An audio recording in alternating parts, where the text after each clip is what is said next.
Dear NC members and participants and dear speakers, Remia from Bangalore and Tanya Gupta from Delhi. A warm good morning to all of you. So today we have another virtual CP seminar on very different subjects, two subjects, that is concept of virtual CFO and its opportunities for members, and revised networking guidelines and its way forward. We have two speakers today this morning, Remia C from Bangalore and Anya Gupta from New Delhi. And my dear friends, members, we are slowly moving to the physical meetings for, in fact, our academics, the classes for students. So all the mandatory classes are going to be the physical mode from November 1st. And even other classes, coaching classes also, which we conduct in Ernakulam branch, is going to be on physical mode soon. And whatever the classes going on will be there as such on the virtual mode till it's completes. And also we are planning maybe on a short period, we will have CPE seminars also on a physical mode. Even though COVID is not settled, and we are sure we know that COVID will be there for some more, maybe some more months or few years. And especially in Kerala, the COVID counts are still not coming down. Even the more than 60% of national total COVID cases are reported from Kerala. So we face that problem still. It is there, but we hope we can have more physical meetings in the coming weeks or months, coming months. And today we have a very even if you look at the first topic, it's talking about the virtual CFO. I'm sure it's not because of the COVID pandemic, but this is something very unique or new avenue for the members, then opportunities for members. I'm sure Remia will elaborate on that for the next 1.5 hours. And also we have the revised networking guidelines and its way forward.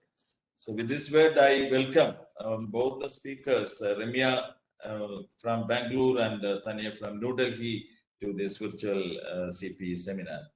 And I also welcome our Srinivasan past chairman is there, and our secretary Deepa, and our treasurer Alan Joseph, and all the managing committee members to this CP seminar. And I welcome all the participants. I'm sure this will be a great learning time for all of us here. And I'm very glad to introduce the first speaker, Remia from Bangalore. She is a chartered accountant. She is a member of our institute, and her competency and area of expertise is indirect taxation, specializing in all aspects of goods and services tax.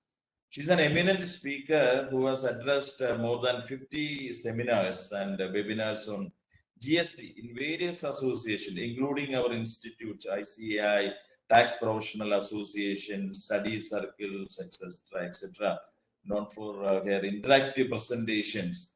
And it spread across Tamil Nadu, Telangana, Kerala, and she carries a blend of industrial and professional knowledge with experience in financial technology sector. Currently, she is associated with Open Financial Technologies Venture, headquartered in Bangalore. With these words, I invite Remia Madam to commence this session. Over to you, Madam. Thank you so much, sir, for the wonderful introduction. So I hope my audio, video, everything is proper. Yes, everything perfect. Okay. So before I begin, I just want to know if everyone is actually safe and healthy. Not only the COVID part, but also so much of rains and floods in Kerala. I hope you and your families are safe. And also, we have to make sure that we still follow the protocols of COVID. And even if the cases has reduced, we need to keep ourselves safe and healthy, because that's the first number one priority for all of us in our lives. I really hope a day comes when, I needn't ask this to the audience, that they're doing safe and healthy, because I ask this during every webinar that I take. I hope a day comes that I needn't ask. So we all have to, stay together and fight this pandemic. So with this, I'll just share my screen.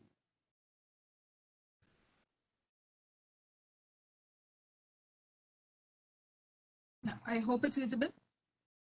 Yes, madam. Yeah. Yes, now So it is the full screen. Topic, sir? Now it's in the full screen. It's visible.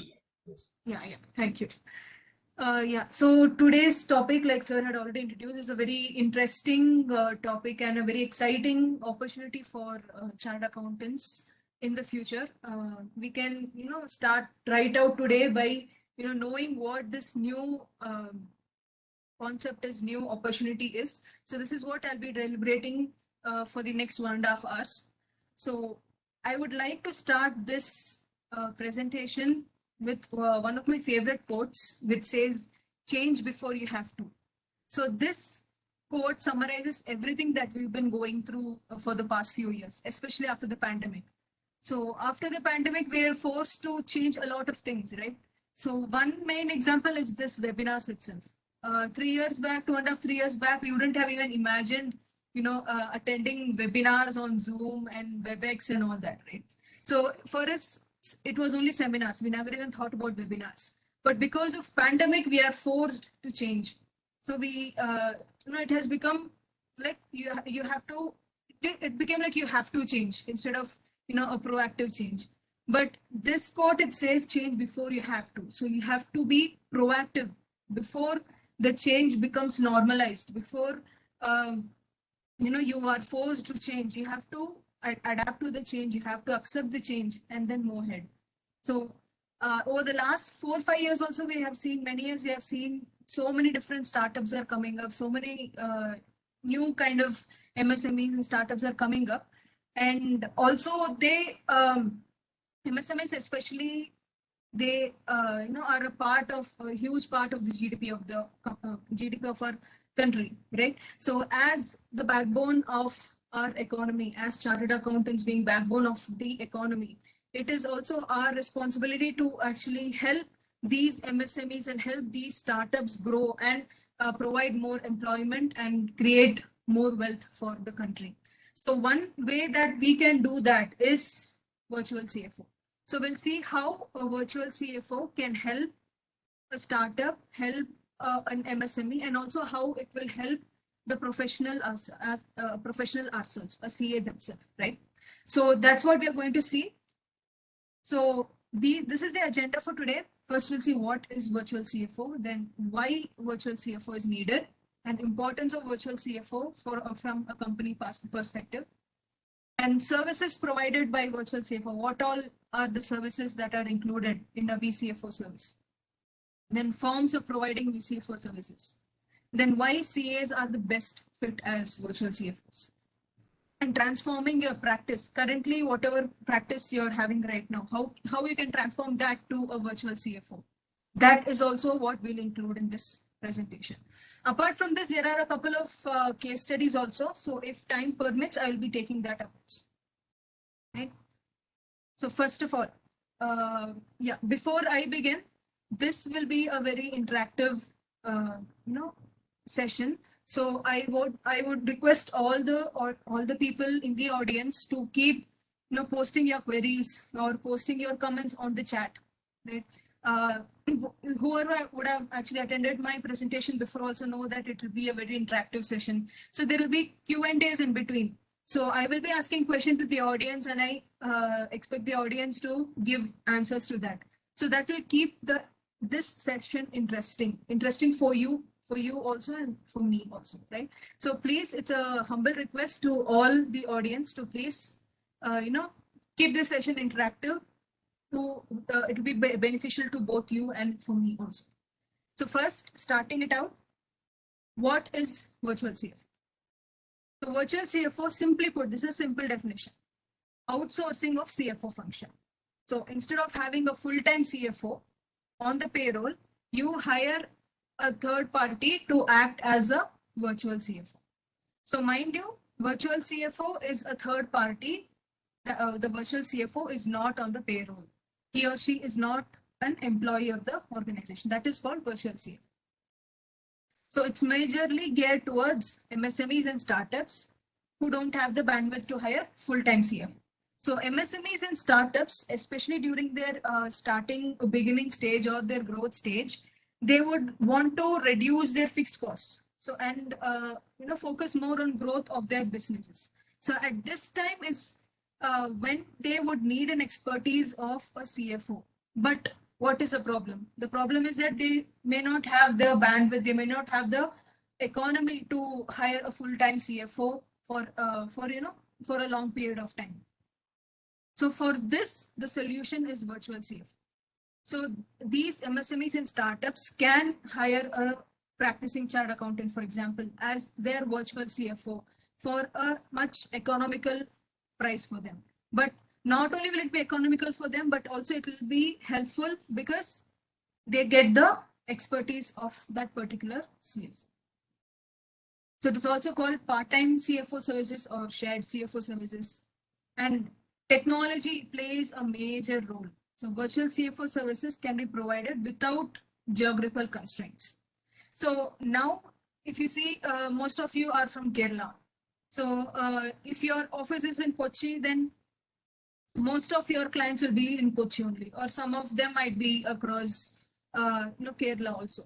But that is the traditional way of practice that we've been seeing. Most of our clients will be in and around in the city that we are there.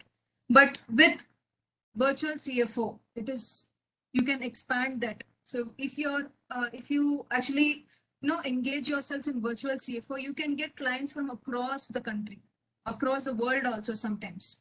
So even though you are put up in Kochi, you can have clients who are in Delhi, you can have clients who are in Bangalore, you can have clients who are in Mumbai. Right? There is no geographic restriction also when it comes to virtual CFO. So technology for that is very, very important. So you should have the right kind of technology which you are adopting in your day-to-day lives. So right from the smallest things, you can start adopting technology in your professional life even today, so that will help you be a better virtual CFO. Again, very important, this one. It is not limited to recurring audit and tax matters. So a virtual CFO is not only for accounts, not only for indirect tax, not only for direct tax, not only for taxation compliances. No.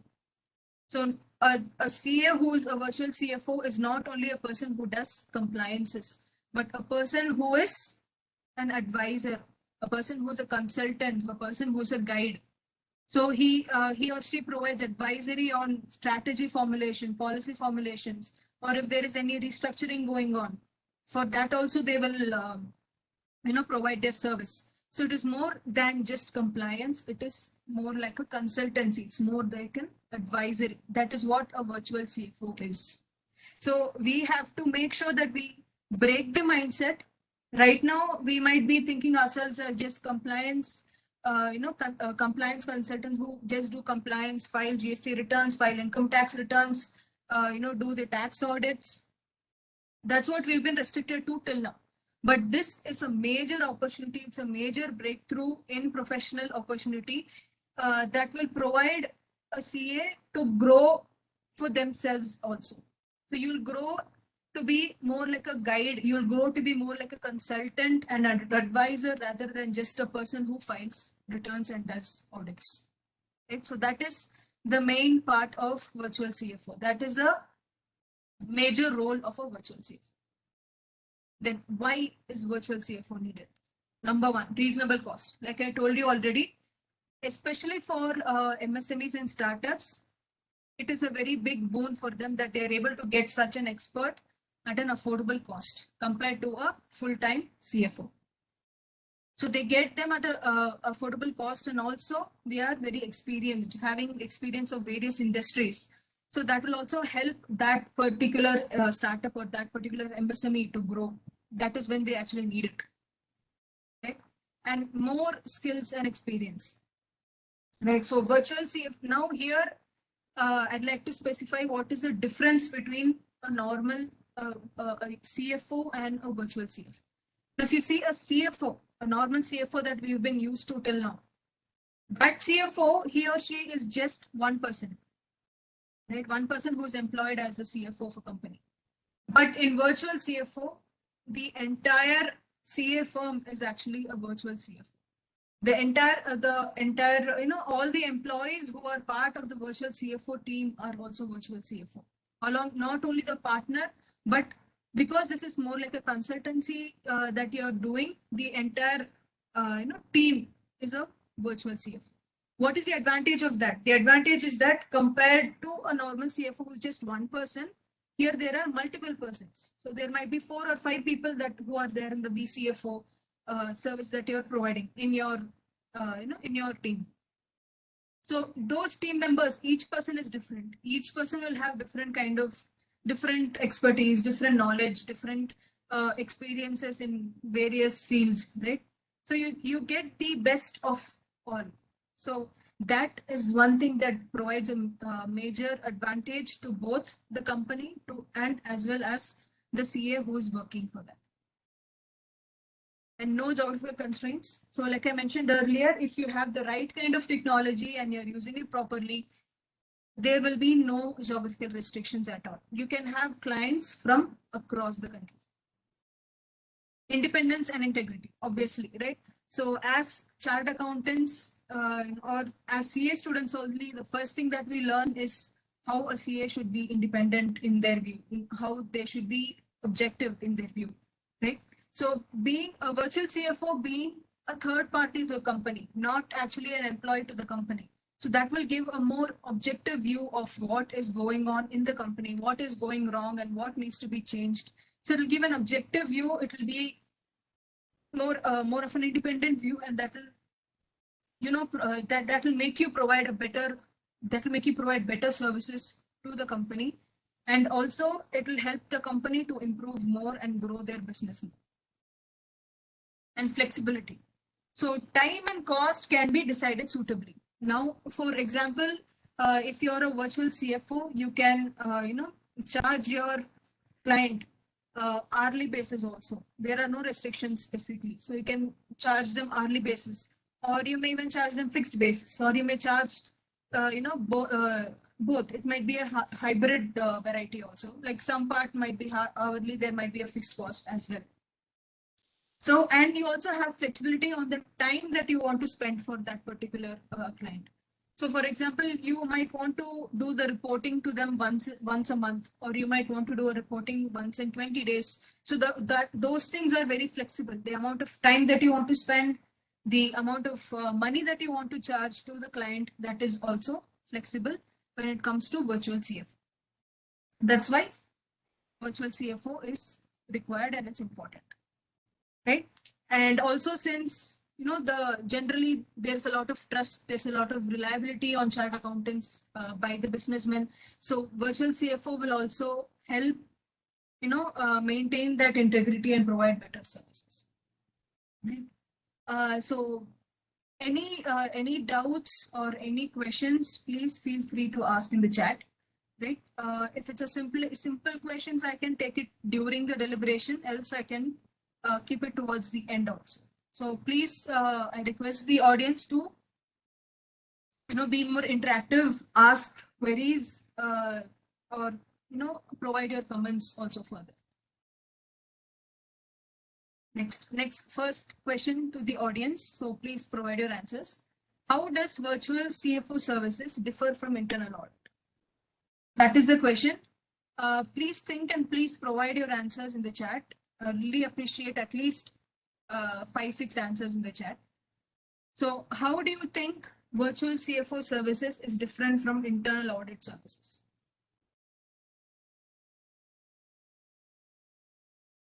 So I'll wait for 20-30 seconds. Please type out your answers.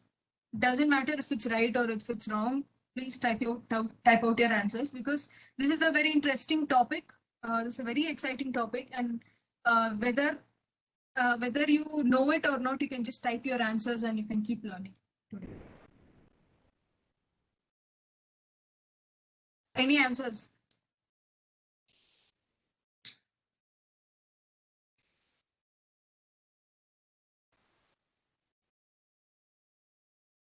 No answers?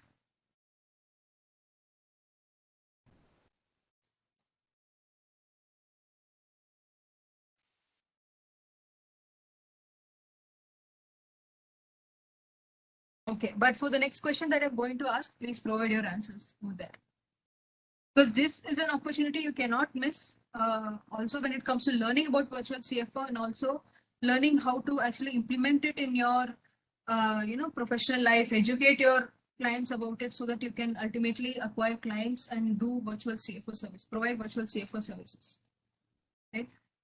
So let's see first how it's different. The CA who is providing VCFO services.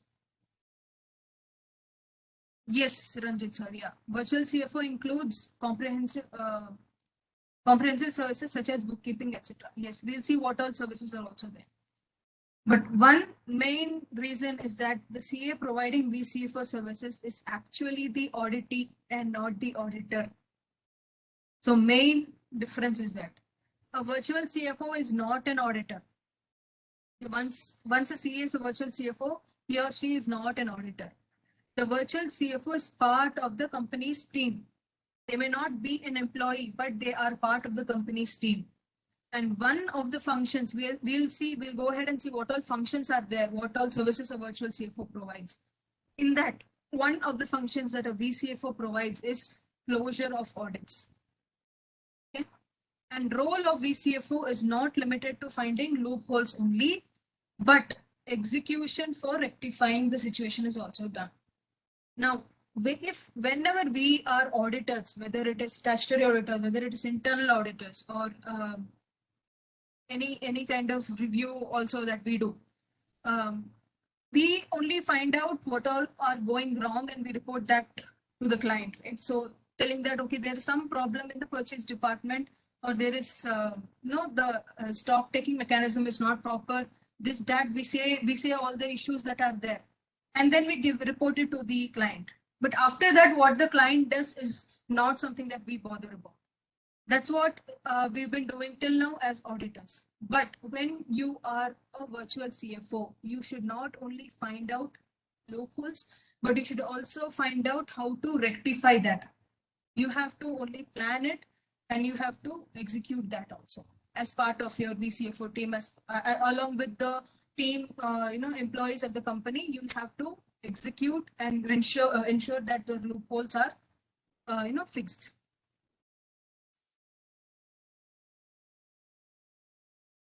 So one doubt I've got from James Kutia Anthony, sir. If it is a team working as virtual CFO, how the client will have a single point of contact, which most of them will be comfortable with. So again, it all depends on how the agreement is there, how many people are part of the VCFO team. So there, for example, there's a partner, there's a manager, and there is one employee, and there's one article or two articles. So you can have the manager as a point of contact, because a manager will be more available. A manager will, have, you can respond better to all the queries that the client is asking. So the manager might be the point of contact. So if there's a senior article, the senior article might be a point of contact. So it depends on how many people are there in the team, what kind of company is it, or what kind of rapport that you have with the client already. If it's a client you already know, if it's already your client and you're newly providing VCFO services, then again, it depends on the rapport that you are having with the client, or also the manager is having with it.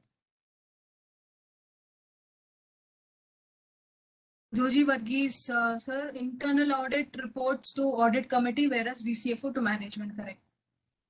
That's the other difference. So like this, I really appreciate if there are a lot of queries. It keeps the session exciting for me also, for you also. So, and the VCFO, he or she takes part in the management of the company. So because they are part of the management of the company, they are part of the audit team, so they cannot be auditors. So that is the major difference between virtual CFO services and internal audits. Also, there are many other different functions that a VCFO will provide that we'll also see in detail what all a VCFO provides. Next, importance of virtual CFO. How a virtual CFO will bring in difference to a company. Why a virtual CFO is required to a company? What is the significance? So these are the points. The virtual CFO provides strategic insight to enhance business. So like I told in the first slide only, it is not restricted to accounts and taxation matters only. It's much more than that. As an just imagine yourself as a normal CFO of a company. So as a CFO of a company, will you only be doing finance? No. Will you only be doing accounting and taxation and ensuring that the returns are filed?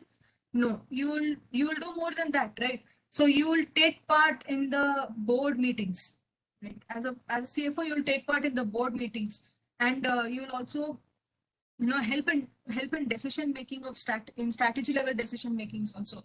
For example, there are 3 products that the company is engaged in, right? And one product is going in loss, so they want to actually decide whether they want to discontinue that particular product or not. So in decisions like this, a CFO is part of that, those kind of meetings, right? So because a CFO is part of that, as a virtual CFO, you will also be part of that.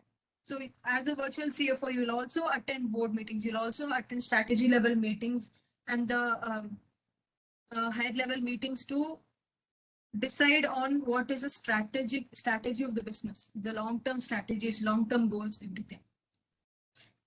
Next, ensures adequate control systems and processes. So again, here, control systems and processes throughout the organization. Not only the finance side, not only to ensure that the financial controls are proper. No, not only that. That is all anyway part of it. But what are the control systems throughout the organization? In HR, what are the systems? In purchase, what are the systems? In manufacturing, what are the systems? All of it, what are all the controls, what are the processes, everything is part of virtual CFO services. Okay? And improvement of accounting processes. Obviously, finance and accounts is deemed to be an expertise. A CA's expertise, deemed to be an expert in finance and accounts. So obviously, that will be definitely part of the virtual CFO services. And then value maximization, very important. So here, value maximization, you can take it in 2 aspects. So value maximization type 1. The first type of value maximization that a company expects out of a virtual CFO is value maximization for stakeholders. So for example, it has been 3 months since I'm the virtual CFO, and these are the benefits, these are the changes that I have brought. I have helped reduce the cost of stock by 3%. I have helped in, since I was hired as virtual CFO, the profit has grown by 4% or 5%, right? So this is the value maximization that you provide to the stakeholders of the particular company, of the startup or the MSME. The second type of value maximization is what is the value addition that you are providing as a professional to the company, to your client. If you are charging so-and-so, if you are charging 2 lakhs, for example, but what is the value that you are providing for that particular client for the amount that you are charging? So that is also another value maximization that you have to do.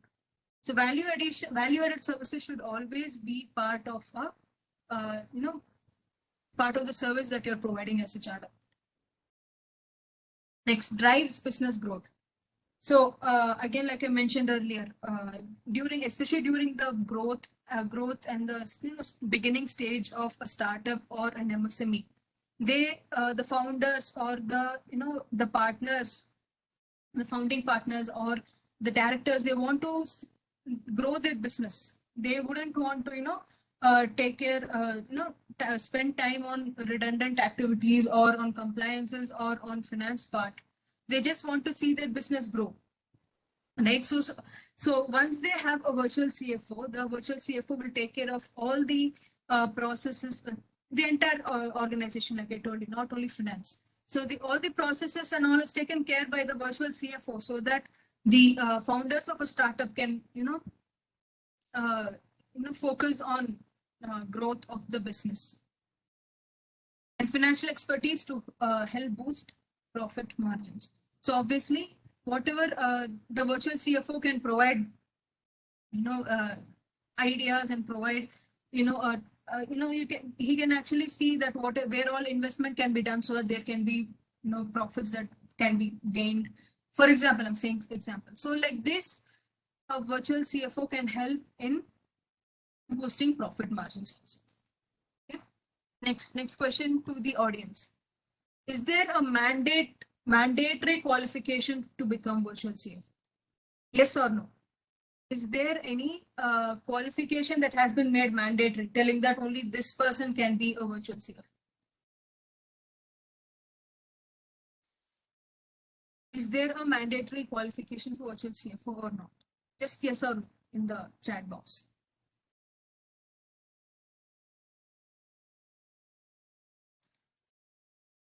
No answer still no.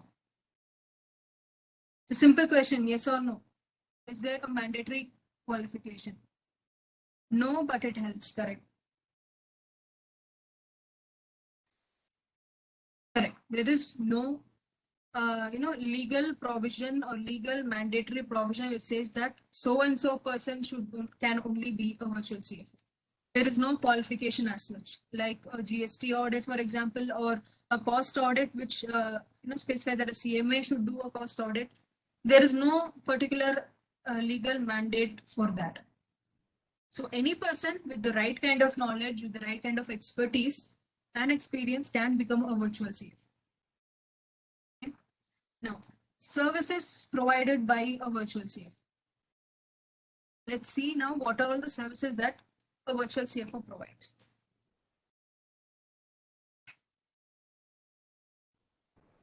So before going into it, I'd just like to mention that this services list that I'm going to provide over here is an exhaustive list. So it has almost everything that a virtual CFO can provide. But then again, what you as a professional, as a virtual CFO are going to provide to your client will depend on the agreement that you're entering with the client. So you may provide all these services, you may provide only a portion of it. Okay, that all depends on the agreement. There's nothing mandatory about this or nothing legal about this. But the services that I'm mentioning over here are, comprehensive and exhaustive. It contains everything under the sky that a virtual CFO can provide. So let's see what are all there. So please, focus and focus properly on this, because so many services are there that you wouldn't have even imagined that a chartered accountant can provide as a virtual CFO. First, formulation of strategies. Let's go from the higher level. So a virtual CFO also helps in formulation of strategies, like already mentioned twice earlier. So they help in planning long-term business plans, help board in decision-making processes. Like I told you, they will be part of the board meetings, they will be part of the high-level meetings too, which takes, the long-term decisions and the higher scale decisions of the company. And business process re-engineering. So this is very, very interesting. Business process re-engineering is nothing but, taking a particular process that is already existing in a company, ignoring it completely, taking it off completely, and doing the process, formulating the process from scratch. That is called business process re-engineering. So this is a very interesting service that a chartered accountant can provide actually. So whether this business process re-engineering services actually can be provided as a standalone service also. It may or may not form part of the virtual CFO services. You may not be a virtual CFO, but you can actually even provide these business process re-engineering services for MSMEs especially. It can help them a lot, and it can help us as chartered accountants, as professionals also. So basically, business process reengineering is done so that there is cost reduction, long-term cost reduction to ensure that there's no redundancy, there's no duplicacy of any processes that is there. Right? So that is the entire re-engineering process. Re-engineering of all the processes of an organization, not only finance, not only manufacture, not only specified things, but the entire organization, HR, legal, everything else. Okay. Yeah. And also that's right. And once that is a high level that we saw, formulation of strategies. The next thing is operations.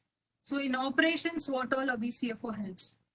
The VCFO helps in overseeing processes that is already been established in the company, or he or she oversees the processes that they have brought out as a virtual CFO. They have newly brought out some processes for a particular function in the company. Then they'll overview and oversee the processes also to check whether everything is going proper. Then IT policies and controls. Again, IT policies and controls not only restricted to finance team, but the entire organization. You have to see whether there are proper IT policy documents and that document is comprehensive and it covers everything. What are the hardware used? What are the software that is being used? And is there any disaster management plans? What is the backup plan? What are the business continuity plans? All this again part of IT policies and controls that a virtual CFO has to ensure that it is established properly in the organization. HR and legal also. So very interesting. A virtual CFO will also help in HR and legal. So in case of new startups or new MSMEs, they may not even have a HR division for themselves, right? They may or may not have. So in that case, a virtual CFO can actually have a dedicated person to act as to handle the HR functions of that particular company. A virtual CFO can provide even those kind of services. Then apart from that, he or she can check as virtual CFO. He or she can check the leaves, the travel authority, authority who has to authorize that. And then legal aspects, if you see, like what are the agreements that are being entered with suppliers, with customers, and is there any SOP for the agreements? When was the last review for the agreements done? Is there any change required in the language of the agreements, right? So all this also is part of the operations part of what virtual CFO does. Next, finance, we all know. Basically, there's nothing much to explain here because already aware of this. So basically, budgeting, forecasting, cash flow and fund management, forex management, and handling financial accounting issues also. So if there is any extraordinary item, there is a new kind of there's a different non-recurring kind of item that has occurred, and the finance team of the company is not sure what kind of journal entry has to be passed for that. In that case, they can ask the virtual CFO to consult to advise what kind of journal entry has to be passed for that particular transaction, or what kind of accounting has to be done for that. Even those services will be part of the finance function of a virtual CFO. So apart from this, any variance analysis, MIS reporting, and then finding out ways to improve credit ratings and other compliances, tax matters are also part of finance. Okay, general support, implementation of ERP. So just like the business process reengineering, implementation of ERP can also be a standalone service that you provide to your to the particular client. So if the company is just growing, there are now more than 100 employees maybe. They would be in need of a comprehensive ERP, a big ERP.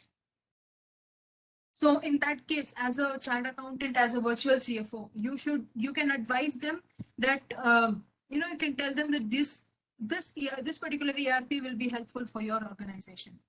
Right? You can help them in implementing that ERP. It might take 2 months, it might take 3 months, it might take 1 month. Doing the entire thing, you can help them in implementing the ERP to make sure that there is smooth transition from the older ERP to the newer ERP. Right? Then negotiating deals. So any big supplier, any big customer that you're dealing with, then you have to negotiate financial terms with that. The virtual CFO will help in that. And non-routine business decisions also will be part of it. Next, specific transactions. Mergers, acquisition, demerger, restructuring. So while there are actually even circumstances where a virtual CFO was hired only during the mergers part, only for the mergers, period, or for the entire process that is going on. So that might also happen. So you might be a virtual CFO only for that particular period also, during when the acquisition is happening or during when the merger or demerger is happening, right? And IPO support. So if any of your MSME is going public and then you need help in that, the virtual CFO should also help in that. And deal making and fundraising. Fundraising becomes very important when it comes to a startup, right? So many rounds of fundraising they would be having. So what kind of presentations has to be done to the investors? What kind of numbers has to be shown to the investors?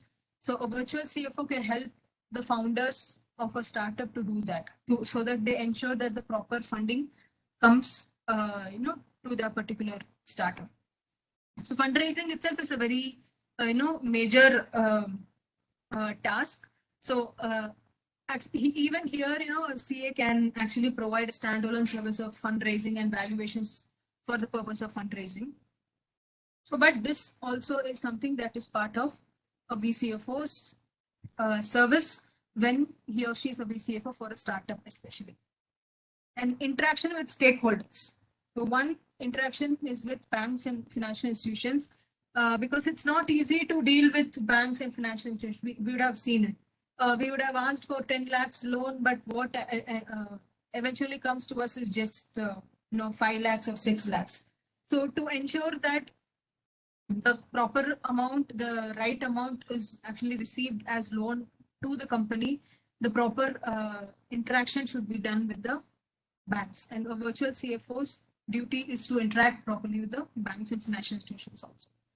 And tax and revenue authorities, obviously, we are very used to it. We are constantly as chartered accountants right now also. Traditionally, we've been interacting with the tax authorities for a long period of time, and we know how to do that also. And supplier interaction in case of critical agreements. And reporting to the board. So that both internal and external interactions will be there when it will be there as part of the service provided by virtual CFO services. So internally, it might be with reporting to the board, or interacting with the company's employees also. That is also part of the interactions, right? So this is the overall services provided by a virtual CFO. Like I told you, it's very exhaustive. I've covered almost everything, all kinds of services in this. So any doubts till here? We have seen what is virtual CFO. We have seen why a virtual CFO is required. We have seen the importance of virtual CFO, how it differs from internal audit, and also an exhaustive list of all the services that a virtual CFO can provide. So any doubts till here?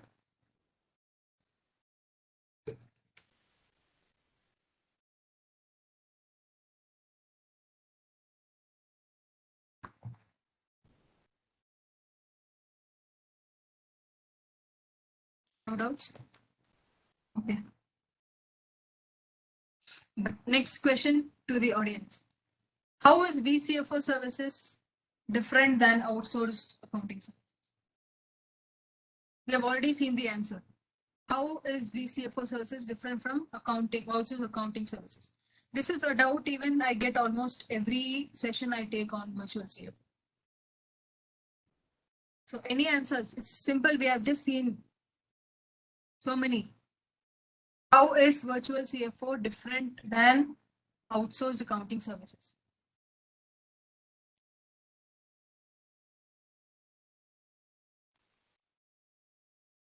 No answers. Okay. So in outsourced accounting services, you have only the accounting function is outsourced, and it is, yeah, James Kutti, sir, correct, that's also correct. So in outsourced accounting services, just merely passing of entries and closing of books of accounts. But in BCFO services, like we saw, finance and accounts is only a portion of the services. We have seen so many kinds of different services, right? Strategy formulation, operations, IT, legal. We have seen specific transactions, general support when it comes to ERP. Everything is part of BCFO services, right? And finance and accounts was only one part of it. And BCFO services more of management of the F&A team rather than compliance and bookkeeping. So it's more than just bookkeeping and compliance that you do. It's more of management. And the BCFO provides consultancy in case of issues in accounting or AS. Okay. And includes other facets of management such as strategy formulation, establishing company-wide processes, like we already saw. So many different kinds of services that a BCFO provides. So we have to break away from the norm or the normal thing that we used to do. We've been doing as chartered accountants, being only accountants, being only tax experts, or being only auditors. It's much more than that. We have to break the norms and be part of strategy formulation, processes, everything of a particular company as a virtual CFO. Next. ABC and Co. Chartered Accountants provides ITR and GST filing services to its clients. Is it considered virtual CFO services? Answer is no, they are not. Why? Because compliance service alone cannot be considered as virtual CFO services. Very important. This is also a query that I frequently get. And returns or form filings may or may not form part of the virtual CFO agreement. So you may provide return filing services as a virtual CFO, or you may not provide also. Okay? Virtual CFO is more than just compliance. Keep specifying it, because we have to break the norm. We have to change. We have to, improve more than, adapt to being more of a guide, being more of a consultant rather than just a person who does compliance. Right? Next, forms of providing virtual CFO service. What are the ways in which you can provide? What are the types? One is normal shared CFO services or virtual CFO services. In this, services include business planning, MIS, audit function, everything that all the services that we've seen previously, right? So all that will be part of virtual or shared CFO services. This is one type. The other type is interim CFO. So interim CFO is when the existing CFO of a company becomes unavailable. The existing CFO, he or she might be taking a medical leave for 6 months, for 1 year, or they might be going abroad for various reasons, and they may not be available for a few months or for a year or for 2 years. So during that gap, for that period alone, a CA can be appointed as a virtual CFO for that period. So that is called interim CFO. So for only that period, they will be acting as the CFO of a company. Next is contract CFO or special purpose CFO. So in this, the CFO is hired only for specified time period, and it's only for certain transactions or projects. So for example, like I told you, mergers and acquisitions, or during liquidation alone. Only for liquidation, I want a virtual CFO to act and help me out in the liquidation process, or I want the virtual CFO to help me out during the merger or the acquisition on the demerger time. So the virtual CFO will be, hired only for that particular period, only for that particular project, till the time the project gets over, or it might be for a few months, depending on the agreement. So these are the 3 ways in which you can, provide your virtual CFO services. Next, how long does a virtual CFO work with the client? Just now I had told you, it depends on the agreement with the client. It depends on what type of service that you're providing, what form of service that you're providing. Like we saw earlier, right? It might be an interim CFO, or you might be a contract CFO. So it depends on how much time the project is going on, or interim period for an interim period of 1 year. So it depends on the agreement that you have with the client. There are no just a reminder that there are no legal provisions as of now. There are no legal mandate for anything as of now for virtual CFO. So it all depends on what kind of agreement that you're going to enter with your client. That becomes very crucial. That becomes very critical. Then a VCFO may be hired for a specific time or for a specific project also, like we saw. So it might also happen that till the time the full-time CFO is employed, the virtual CFO is required. So there might come a time when you have to let go of your client. It is sad that you have to let go of your client.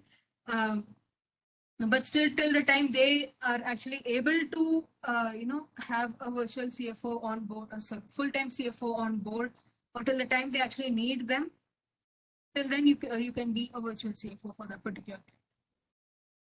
Next, we are going to see, very important again, why we chartered accountants are best fit as virtual CFOs. So as mentioned earlier, also there is no legal mandate that a virtual CFO has to be a chartered accountant or has to be a particular qualification. But here I'm just mentioning few points which I feel that CAs are a good fit as virtual CFOs. Can be non-CAs also, given the right kind of knowledge and experience that they have. But these are basically the qualities that make a person the best fit as virtual CFO. So depth and understanding of business. So when even as CA students, when we studied audit, for example, the first thing that we learned there is to understand the business of the company first. Before doing the actual audit, you have to understand the business of the client. So that mindset is there, that we have to understand the business properly.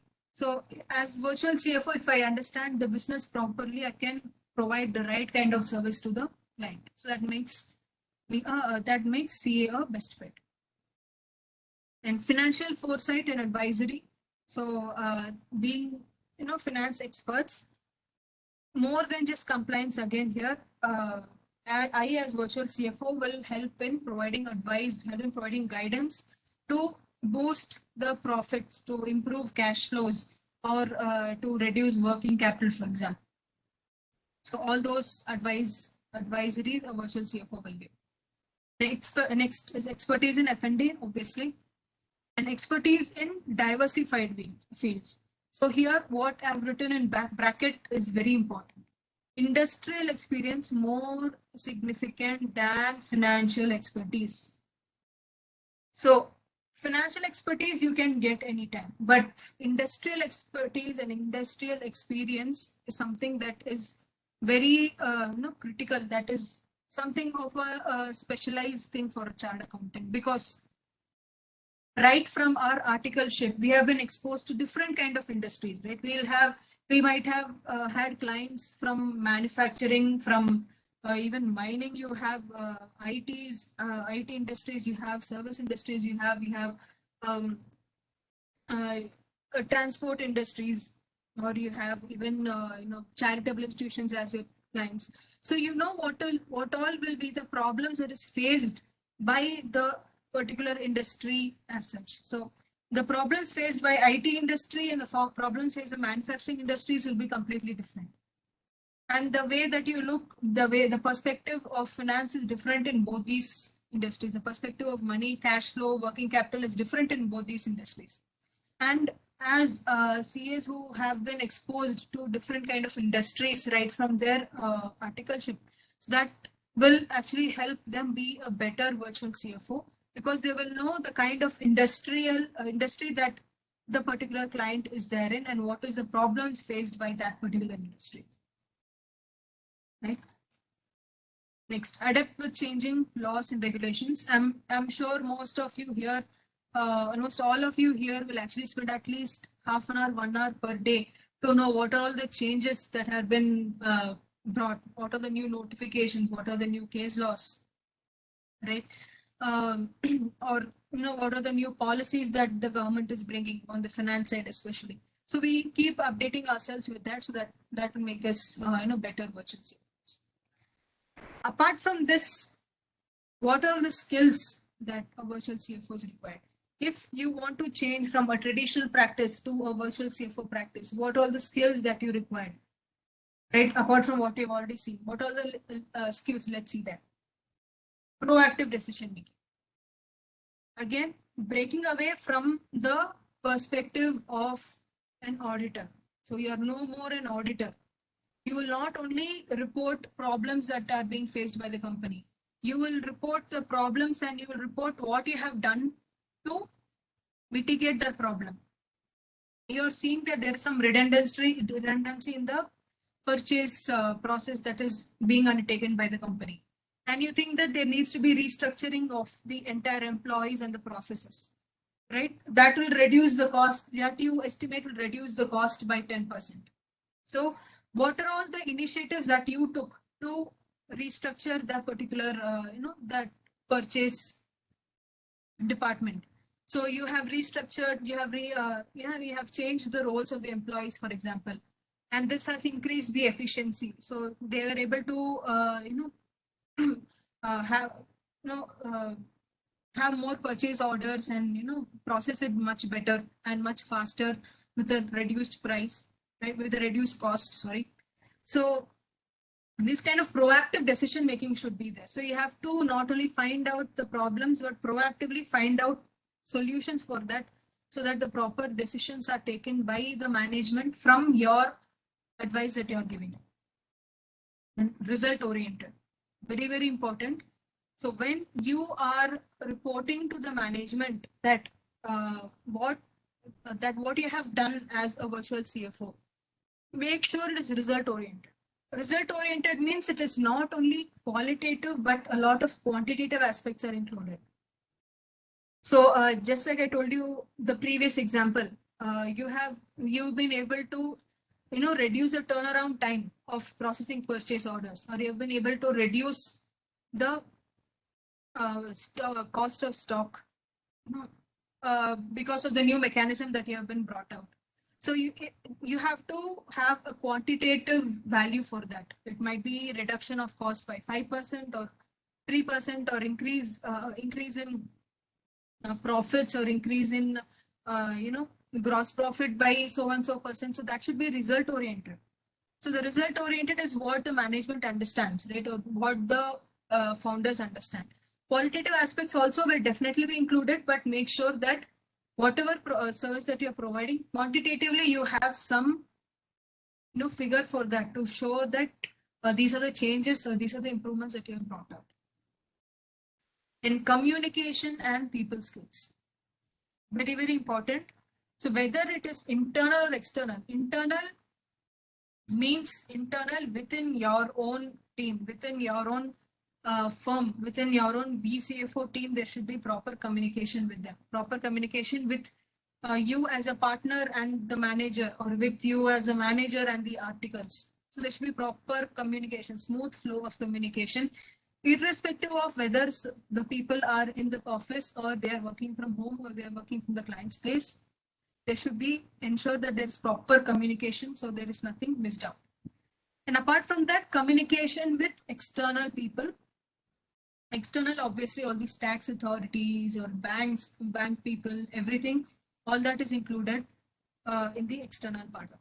So you as a CA, as a virtual CFO, should have proper, very good communication and people skills.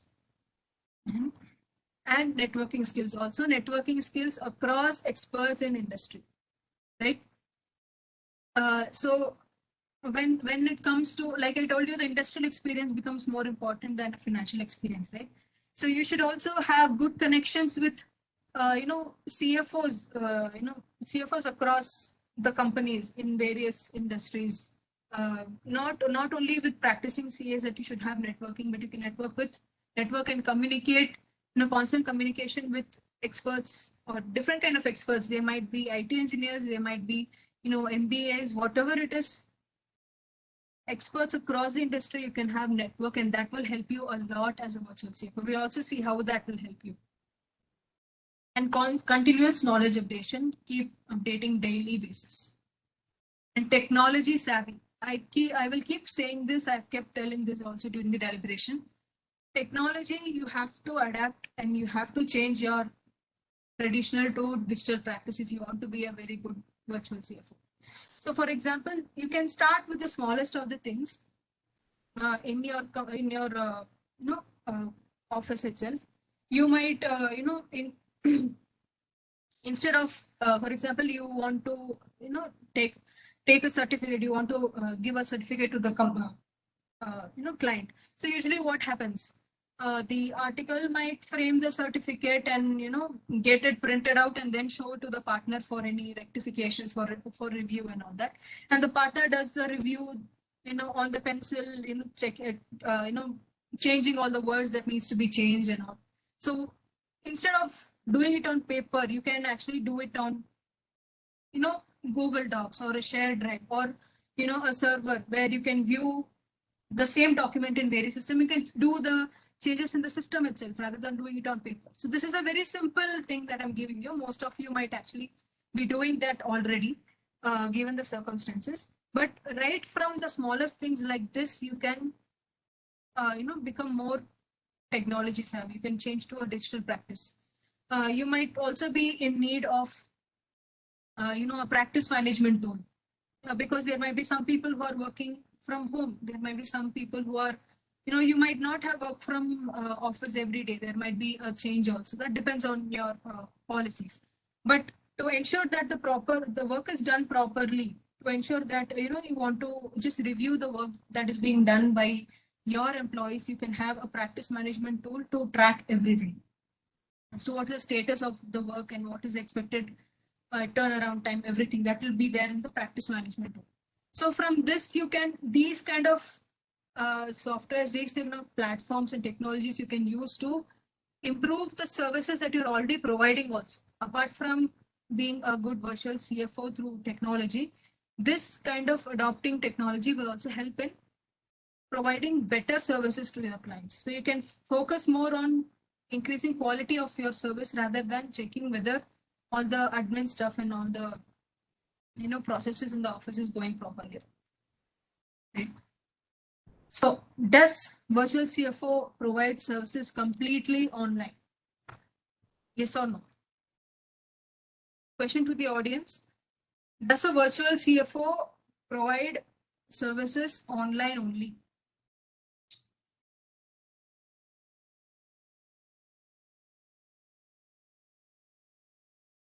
No. Correct. No. Although the word itself, it says virtual CFO, right? So although the word says virtual CFO, whether you provide the services online or not, it depends on the agreement that you're entering. So basically, there are 3 types of engagement that you can enter into with your client as a virtual CFO. So one is on-site. On-site is where you have some of your, you have your employees, or sorry, you have your team members from your firm go to the client's place and work from there completely.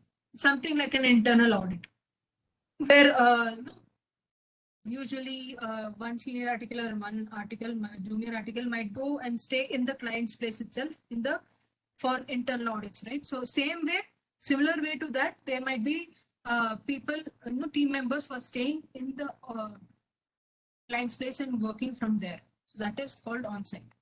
Off-site is completely providing the service from your own CA firm, from your own office. So none of your employees, none of your articles will be in the client's place, but they will be completely providing service from your own office. So that is completely remote location. It's a completely online option. Next is hybrid. So hybrid is again 2 ways. Hybrid is nothing but a mixture of on-site and off-site.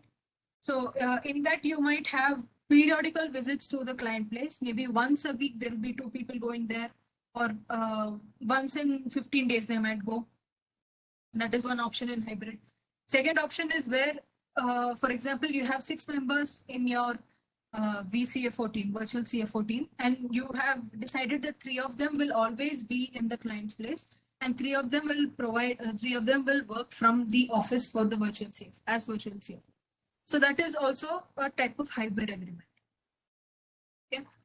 So one thing that I'd like to mention here is make sure that whatever type of engagement you're providing, whether it's on-site, off-site, or hybrid, you make that perfectly clear in the agreement that you're entering. So in the starting itself, the client should properly know that whether you are providing hybrid engagement, whether you are providing off-site or whether you are providing on-site. So it might be that you are providing, you might want to do on-site services for the first month because you need to understand the company properly. You might want to interview and see the processes that is going on in the company. So for the first month, maybe you want on-site. After that, you want to move to off-site completely. So that depends on whatever you want, whatever you have agreed with the client. But make sure that it is properly written and properly mentioned in the agreement that you entered with the client. Next, how is reporting to be done to the client? So the VCFO reports to the management of the company, first of all. The frequency of reporting to be predetermined in the agreement. So as already mentioned earlier, there is nothing legal provisions or anything related to virtual CFO. So in what frequency you want to report, whether it is once a month, once in 3 months, or it depends, once in 15 days. How frequently you want to report to the management will be determined by you and your client as per the agreement. And necessary matrices to be included in the report. So like I told you, proper numbers should be there, that the cost has reduced this much, the profit has increased by this much. All these matrices should be there in the report, both quantitative and qualitative aspects. So more focus on quantitative aspects. And comparison with benchmark. So as a virtual CFO, you can also establish benchmarks for the particular client, depending on the industry. So you can check what are the industrial benchmarks, and you can establish a benchmark for that particular client. And you can, do a variance analysis, and while you're reporting, while you're doing your monthly reporting or quarterly reporting, you can compare with the benchmark and see how much you have achieved. And outcome and results in numbers, already mentioned. And no specified format for the report. No legal provisions, nothing. The format of the report will depend on you only as a professional. Whichever format you felt is is very effective, is very understandable, that kind of reporting you can go. Now, important aspects we have come to. How you can transform your current practice to a virtual CFO. How you can go ahead with that. So first slide here, what I'll show you is what are the things you have to consider before you actually start providing VCFO services. One thing, again, these are a change in mindsets. I'm mentioning these things in this slide for changing the mindset. So virtual CFO services different from outsourced compliance services. We have already seen it a lot. I've specified it a lot, how it is different from compliance services. It's not just outsourcing of compliance or F&A function. It is much more than that. And the main focus is on revenue, profit growth, and strategies. Nothing but the credit side of the balance sheet. So you will focus more on this as virtual CFO. What are all the ways that you can increase the growth of that particular MSME or that particular startup? So this is what they will focus on from the client perspective also. And this is what you should focus on as a virtual CFO. What you can do, what are the changes that you can bring about, which will increase the profit or which will increase the revenue for the company. Industrial experience more significant than financial expertise. So you might have a lot of financial expertise, but industrial experience to know what the industry the client is in and what are all the problems in that particular industry. You should also be aware of all of them. And team building gains a lot of importance. You have to have proper communication skills within your team and also with the client. So team building is not only building your own team, in your CFO, but also building the team of that particular organization to ensure that the For example, the F&A team, you want to, you have to ensure that you have a very good rapport with the F&A team of your client, so that that team building also will happen. Then ROI becomes a main metric for value addition. So like I told you, value maximization, value addition is also something that a client will expect from a virtual CFO. Rather than just qualitative changes that you're bringing, they will expect quantitative aspects also.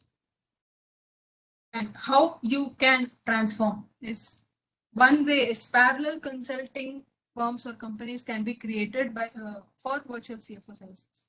So everything is within the ICAI guidelines only, mind that. So within those guidelines, you can even create consulting firm, parallel consulting firms or parallel consulting companies to provide virtual CFO services.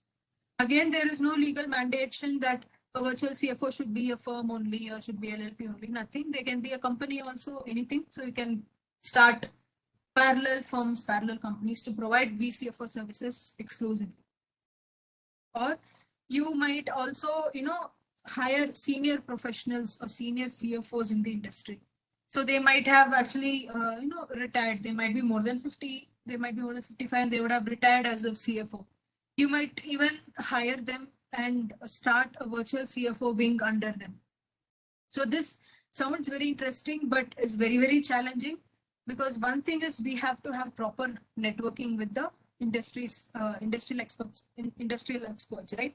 So like I mentioned earlier, that communication skills also and networking skills also becomes very important. And one more thing is how you convince that particular CFO, that retired CFO, to join your firm.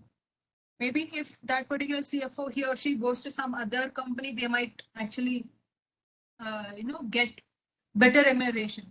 But how you attract them will be based on the kind of work that they will do. So if the work is exciting for them, they might actually be part of your firm also.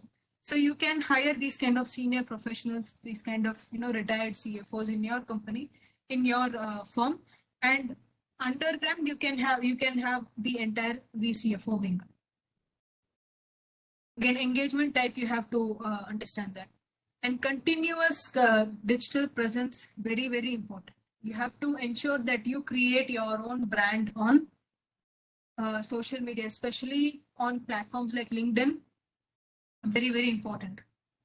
So branding through original content. So again, see, I'll just give you a small example. So there is a notification which was released yesterday night, for example, a GST notification.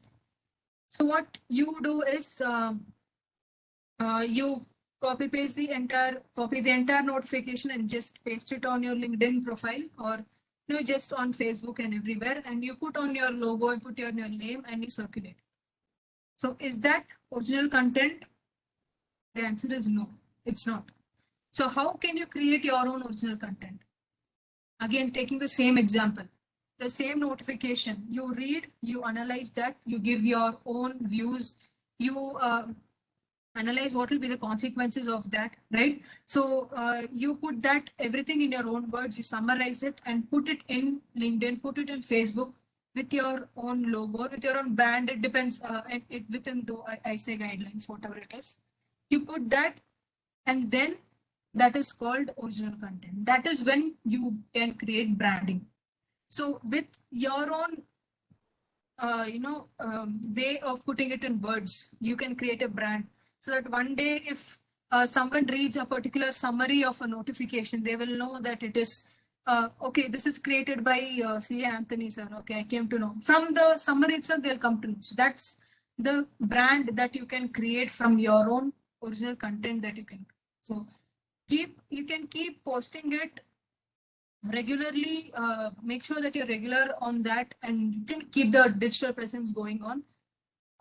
So that will actually give you not only name, but it will eventually also provide, the clients might also approach you through LinkedIn. So there has been circumstances actually in life where, a virtual CFO actually got a client from LinkedIn because he was active on LinkedIn for a long time, for more than a year. He kept on posting his original content, kept on posting a lot of knowledgeful updates on that.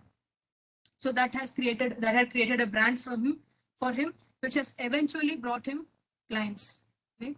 So that's how it will help you a lot. And being a virtual CFO, being startups and MSMEs, they would expect a virtual CFO to be active on social media.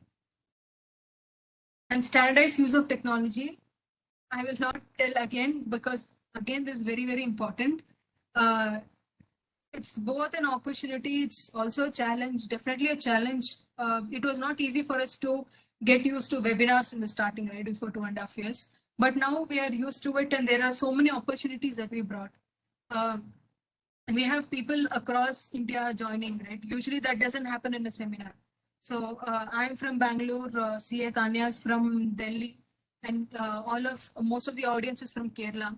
So we are able to interact like this because of the technology, right? So that has given a major opportunity for us to bring about a lot of changes. So technology should not be feared. It should not. It is a challenge, but it is much more than a challenge. It gives much more of an opportunity. Yes, right? So that should be the mindset that we have to change. And experience in various ERPs, very, very important. Because a startup or an MSME expect so much out of a virtual CFO that they expect the virtual CFO to, suggest them ERPs. Ask them like what kind of ERP will help us. You have to see that also. So as a CA, you have to know what all ERPs are there in the industry. What are the types of ERP? What's the difference in each ERP? Which ERP will suit which industry the most? So you should be aware of the latest ERPs, the latest developments in the technology, the fintech, especially the fintech area. You have to ensure that you are adept with all that so that you can advise the client accordingly. And what are some ways in which a VCFO can maximize profitability and increase efficiency? So there are many ways we have seen, the many services that we have seen the virtual CFO provides, right? So specifically, this is just a normal, interesting question that I felt like how a VCFO can actually help in maximizing profit for a company. So creation of standards. So you have to check what the industry is in and what are the industrial benchmarks, what are the industrial standards, and you have to create a standard for the client so that is being, the company strives to reach those benchmarks and standards. And identify major opportunities for savings and investment. Identify areas of improvement, not only identify, but also execute a plan for that. And you can have a HR specialized team in VCFO services also. This will help in improving efficiency of the company, nothing but. And optimizing working capital, obviously you will find out ways where you can reduce the cost and increase the turnover, debtors or anything, depends. You can optimize the working capital. So these are some ways in which we can, a virtual CFO help in maximizing profits. So with this, I've come to the end of the topics. There are a couple of case studies. So I'll just run through one case study because I think I've already run out of time. It's 11:25. So this is basically a case study. It's an example of how the entire process of a virtual CFO goes on. Right? So first example is SAL Group is engaged in running supermarket chain and has stores in multiple states and has over 500 employees. Okay? And SAL Group has asked you to be their virtual CFO. And what are the client requirements? This is just an example, right? But this is how it goes. So the client requires, these are the client requirements. They want you to improve the procurement standards, procurement processes and internal controls in procuring. They want you to help in budgeting and forecasting through variance analysis reports. And they want you to help for cost optimization and also analyzing new project feasibility. So the management of SAL Group, they have thought about a new project and they want to understand whether that project is feasible or not. Okay? So these are the client requirements. And what does a virtual CFO do for this? So these are the things that he or she does. So analyze existing processes. What are the processes going on? and what are all the gaps and what are the opportunities for improvement, you'll find out. Then finding out specific areas for cost reduction. They want cost optimization, right?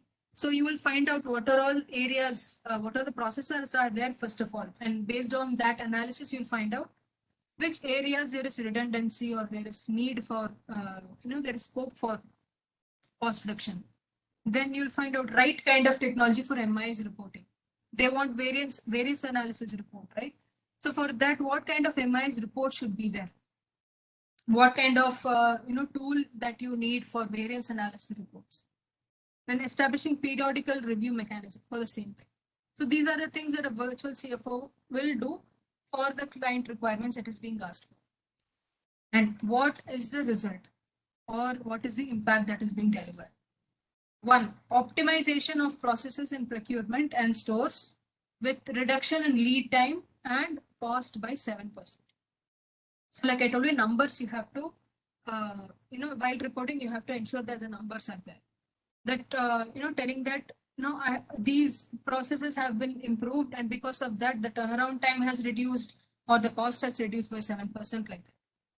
And faster decision making due to variance analysis reports. So there have been variance analysis reports since 1 month, because of which better decisions have been taken and in a faster way also. It's feasibility report. They've asked you to analyze a new project, right? So for that new project, you come up with a feasibility report. And with that report, you would have suggested them whether to go with the new project or whether or not to go with the new project. So that is the feasibility report that you get. The last thing is multiple areas identified for cost reduction. So they have asked you to do cost optimization, and you have done that also, and you have come up with a lot of areas that you have identified where cost reduction can be done, and that you will be doing henceforth in the upcoming months. So this again can be part of the report. Okay. So this is one case study. I hope this would have captured most of what a virtual CFO does. Yeah. So with this, I end my deliberation. Any doubts till here?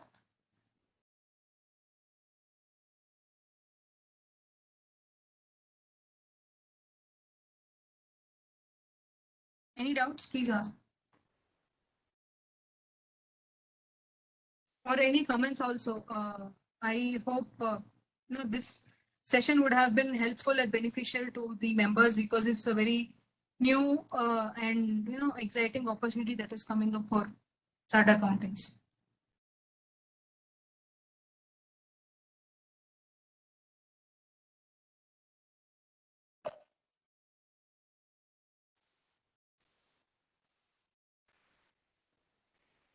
I think there are no queries.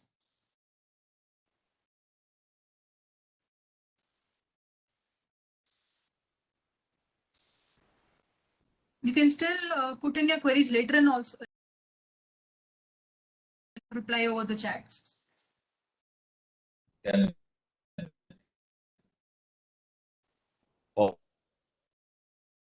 see yeah, they in between, so there are no more.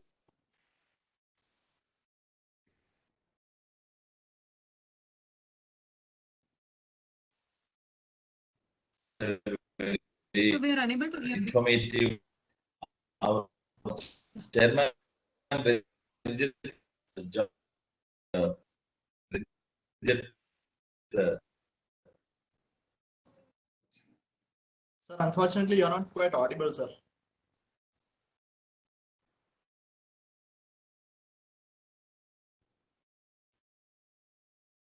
Thank you, Ramya ji.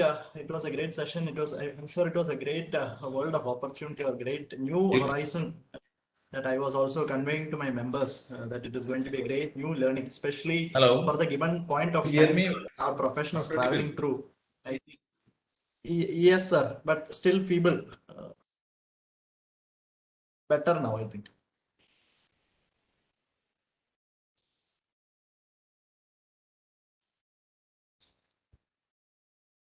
So like I was saying, it is No, I am our talking horizon now. that our profession is traveling through for Please the given point proceed. of time. These new avenues are a lot more in demand and in fact more encouraging for our members. No, indeed, really thankful to Ramya ji for having volunteered to take up this session. Thank you. I think without much ado, we'll go into another great